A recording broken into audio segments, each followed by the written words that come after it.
Laissez-moi vous montrer quelque chose.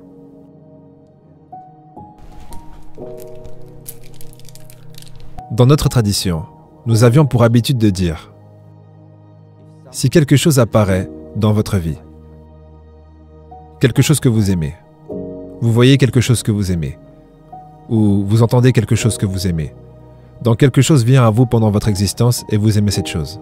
Alors nous disons « Ne tire pas. Ne tire pas. » Si quelque chose que vous n'aimez pas apparaît dans votre existence, quelque chose que vous refuseriez en temps normal, alors nous disons « Ne pousse pas. »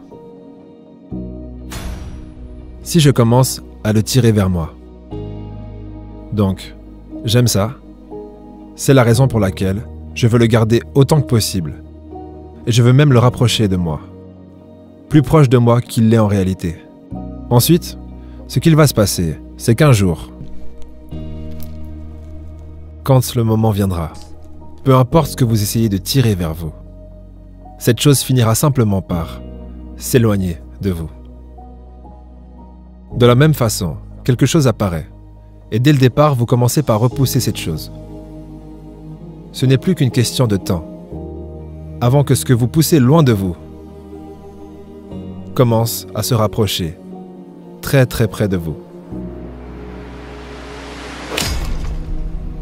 L'évolution a poussé l'humanité à un tel niveau de sophistication qu'aujourd'hui, n'importe qui peut avoir presque tout ce qu'il veut en seulement un clic et moins de 24 heures.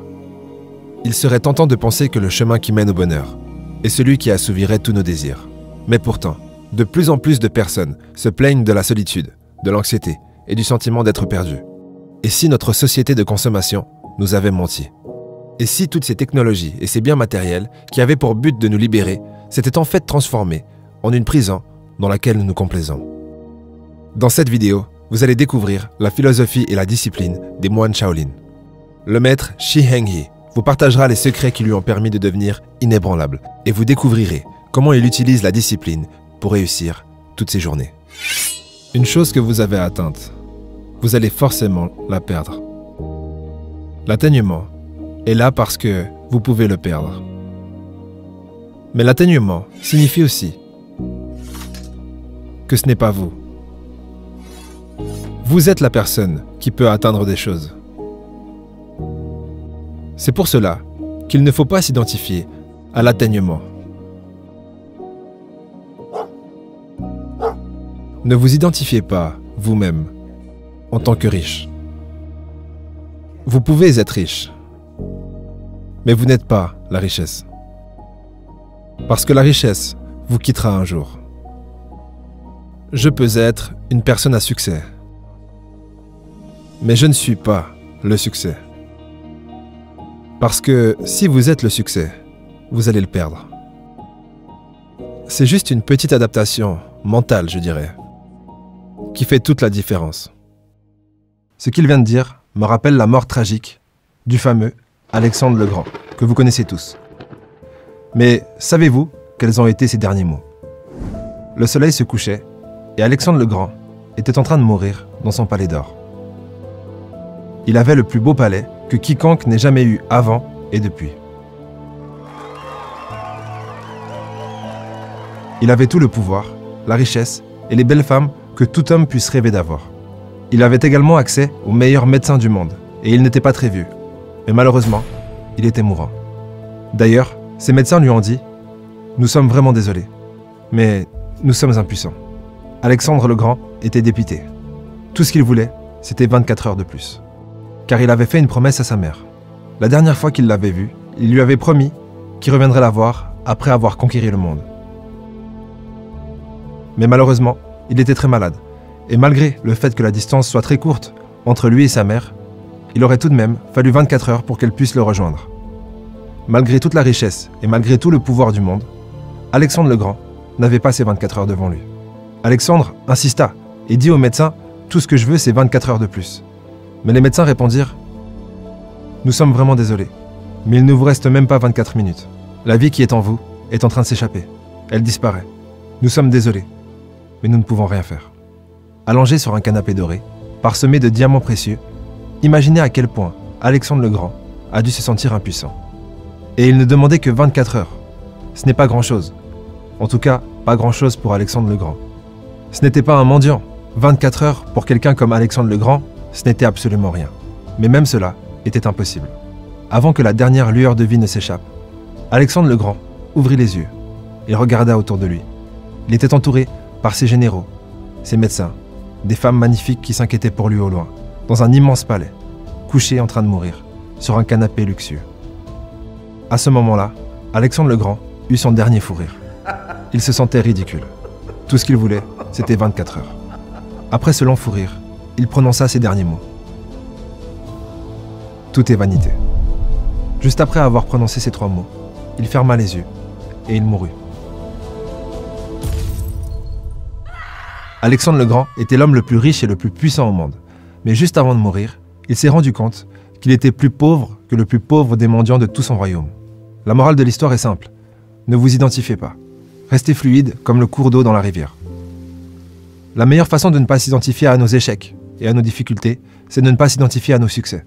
De la même façon, la meilleure façon de ne pas être touché par les insultes ou les critiques, c'est de ne pas recevoir les compliments. Vous n'avez qu'à regarder autour de vous depuis le moment où vous êtes né. Depuis le jour où vous êtes né, votre nombre d'inspiration et d'expiration est exactement à 50-50. Le nombre de jours et le nombre de nuits, jusqu'à aujourd'hui, sont à 50-50. Et dans plusieurs traditions différentes, nous avons cette simple expression que nous disons souvent. Rien ne reste tel qu'il est. Le succès ne reste jamais succès, parce que le succès est basé sur l'échec. Une personne en bonne santé ne restera jamais uniquement en bonne santé. Elle est en bonne santé parce que la maladie existe. Un homme riche ne restera pas riche pour toujours.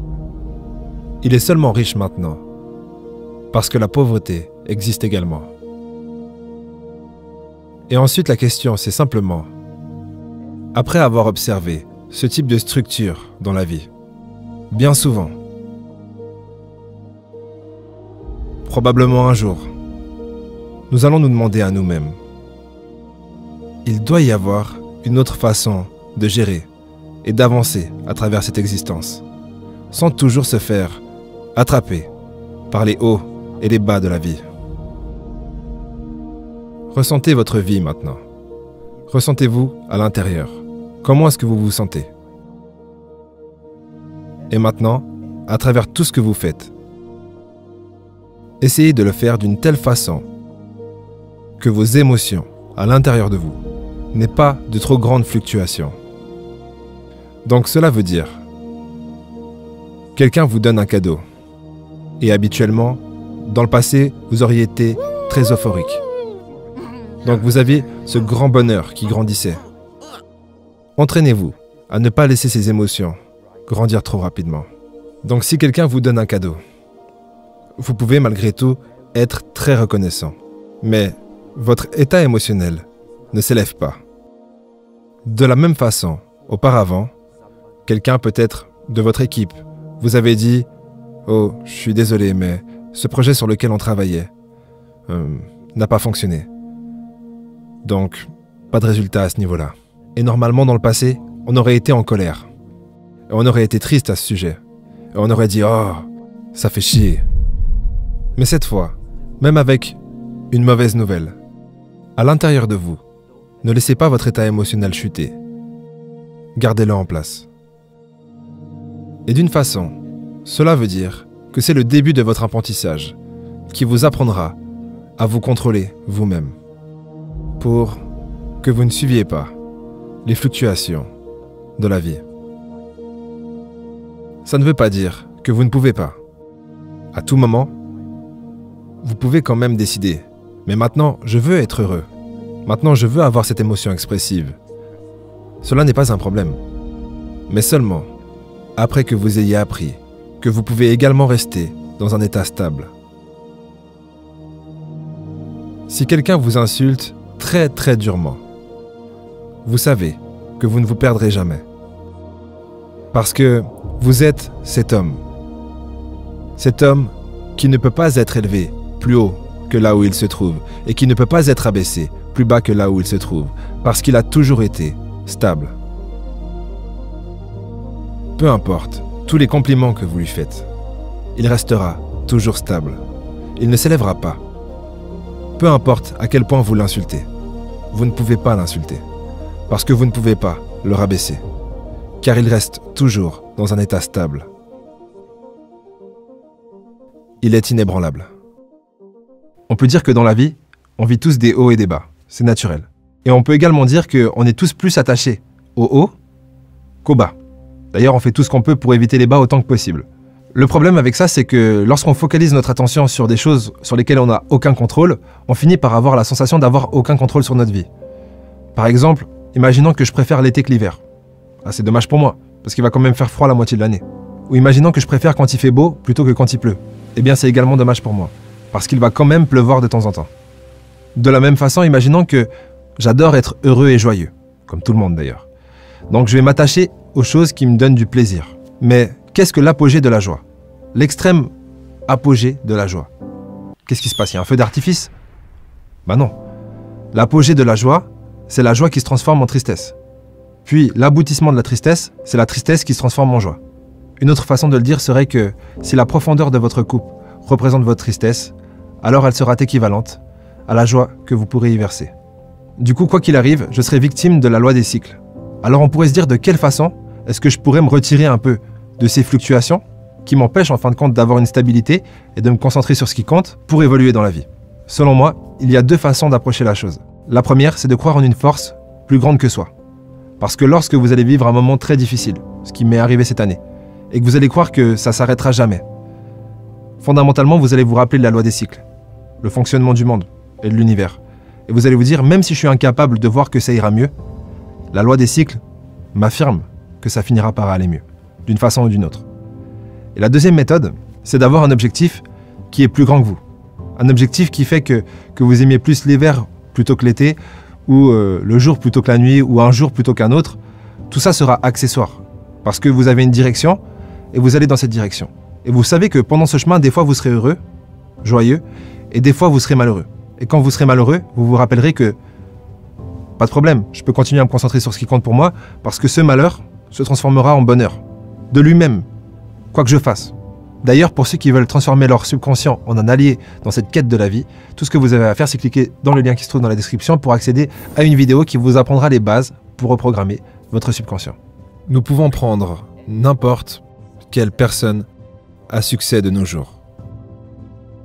Je pense que n'importe qui peut trouver quelqu'un qui a eu du succès dans un domaine. Je ne pense pas que cette personne a atteint ce succès ou a atteint la position où elle se trouve aujourd'hui sans avoir des principes qui l'ont guidé à travers sa vie. Et l'un d'entre eux est avec certitude la structure. Donc cela veut dire que n'importe quelle personne à succès de nos jours, je ne pense pas qu'elle ait atteint ce point en faisant juste ce qu'elle voulait pendant la journée. Peut-être que maintenant, elle est en position de faire ce qu'elle veut. Mais la façon dont elle est arrivée là, ce n'était pas en faisant tout ce qu'elle voulait. Elle s'est donné une structure. Elle s'est donné une ligne directrice. Et peu importe comment elle se sentait pendant la journée, c'était le code, c'était la mission. Et c'est sur cela qu'elle restait concentrée. Que vous vous sentiez fatigué ou pas, que vous soyez dans l'humeur de le faire ou pas, vous aviez votre structure et vous l'avez gardée. Même si nous sommes au XXIe siècle et que les possibilités de faire et d'explorer ce monde sont immenses, cela ne veut pas dire que vous devriez librement faire ce que vous voulez faire en tout temps.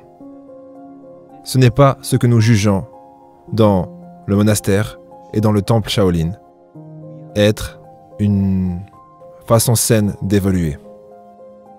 Et cela veut dire que, ici, quand nous sommes dans le temple, nous avons simplement un planning. Le planning, c'est à 6 heures, on se réveille. À 6 heures, la journée commence. Tout d'abord, nous prenons soin de nos animaux. Ensuite, à 7 heures, nous nous préparons à manger. À 8 heures, nous avons la méditation du matin. De 9 heures jusqu'à 11 heures, nous avons la première session d'entraînement. De 11 heures jusqu'à 13 heures, c'est le moment où nous travaillons dans le monastère. Ensuite, à 13 heures, c'est l'heure du déjeuner. Après ça, il y a une petite pause jusqu'à 15 heures. De 15 heures jusqu'à 17 heures, il y a une autre session d'entraînement. Ensuite, de 17 heures à 18 heures, nous avons 1 heure de temps de travail encore une fois. À 18 heures, le dîner. De 19 heures jusqu'à 21 heures, l'entraînement du soir.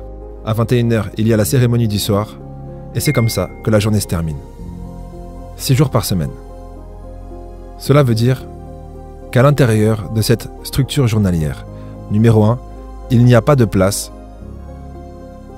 pour vos propres désirs, pour ce que vous aimeriez faire. Donc d'un côté, cela signifie que... Mais comment pouvez-vous, je veux dire on vit au 21e siècle, et ce que vous décrivez juste ici, ce style de vie, ça sonne vraiment comme une prison pour moi. Parce que vous n'avez aucune liberté d'exprimer ce que vous voulez. Oui, c'est exactement ça. Parce que un être humain n'évoluera pas dans la bonne direction quand il se contente de suivre ce qu'il pense qu'il veut faire. Ce n'est pas le genre de liberté qui sera bénéfique pour vous-même. Et ça ne sera pas non plus bénéfique pour les gens qui auront affaire à vous. Parce que ce genre de liberté, vous pensez que c'est la liberté de l'esprit. Vous pensez que tout ce que votre cerveau vous dit, je dois suivre cela. Vous pensez que c'est ça la liberté. Non. Pour nous, c'est exactement l'inverse. Apprendre à ne pas suivre ce que votre esprit vous dit, ça, c'est le premier pas en direction de la liberté. Parce que pendant une journée de 24 heures, votre cerveau vous dit tellement de choses différentes. Votre cerveau vous dit « Vous devriez faire ça maintenant ». Par exemple, vous venez d'avoir une confrontation avec une autre personne. Votre cerveau vous dit « Hé, n'accepte pas ce qu'il vient de te dire. Il vient de t'insulter. Il faut que je l'insulte en retour. Je dois lui montrer qui est le boss. » Ou n'importe quoi de ce genre. Votre cerveau, pendant la journée, vous donne tellement d'instructions différentes. Mais malheureusement, pas toutes ces instructions sont bénéfiques.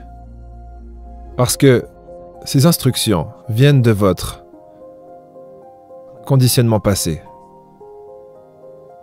Elles viennent de comment vous avez été conditionné par vos parents, conditionné par les profs, conditionné par le gouvernement, conditionné par la politique, conditionné par les publicités, par toutes ces choses qui, de nos jours, ont un impact sur notre façon de voir le monde.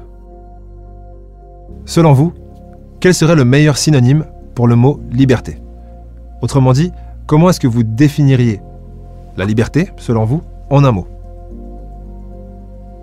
On pourrait se dire l'argent, le temps libre, c'est un peu plus qu'un mot, l'amour, faire ce que je veux, faire ce que je veux, 5 mots.